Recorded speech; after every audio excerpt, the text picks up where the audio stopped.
What if I told you that many of your daily decisions aren't actually being made by you? Every time you check your phone, every time you refresh your feed, every time you tell yourself you'll watch just one more video, there is a powerful force influencing your behavior. And most people don't even realize it. That force is dopamine. Many people think dopamine is the happiness chemical, but that's not entirely true. Dopamine is not what makes you happy. Dopamine is what makes you want. It is the chemical of anticipation, the chemical of desire, the chemical that pushes you to seek rewards. Thousands of years ago, this system helped humans survive. When our ancestors searched for food, dopamine motivated them to keep going. When they found water, shelter, or a mate, dopamine reinforced those behaviors. Without dopamine, our ancestors might not have survived. The problem is that the modern world has learned how to exploit this ancient system. And it does it extremely well. Think about your phone for a moment. How many times do you check it every day? 20 times, 50 times, 100 times? Most people don't even know. Every notification creates anticipation. Every message creates curiosity. Every scroll creates uncertainty.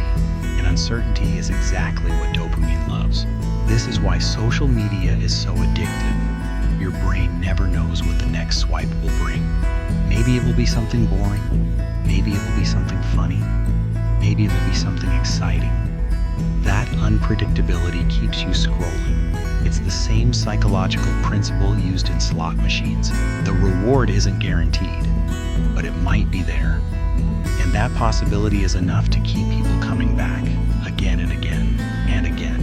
The result is that many people are constantly feeding their brains small bursts of dopamine throughout the day.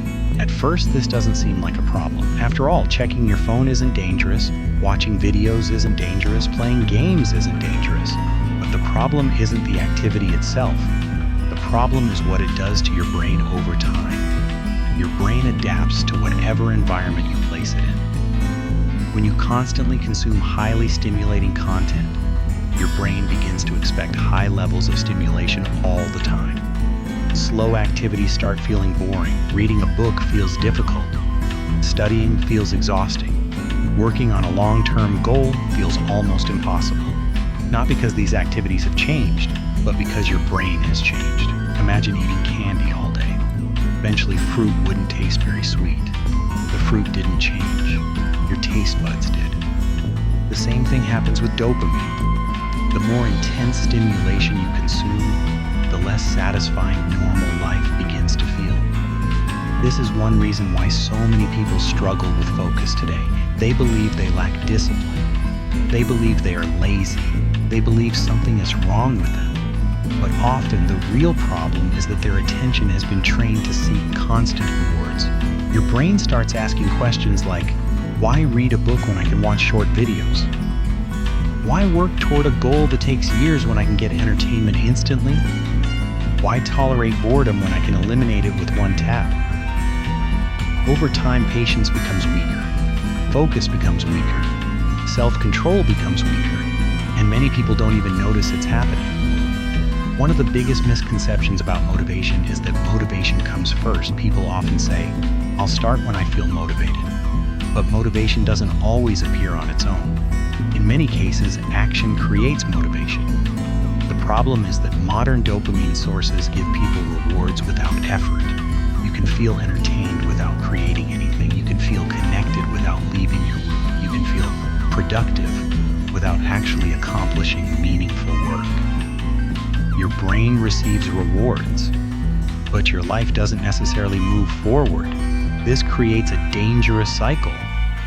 The more rewards you receive without effort, the harder effort begins to feel. And the harder effort feels, the more likely you are to avoid it. That's why so many people find themselves trapped. They know what they should do. They know what they want.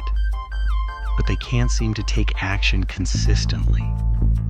The issue isn't intelligence. It's not potential.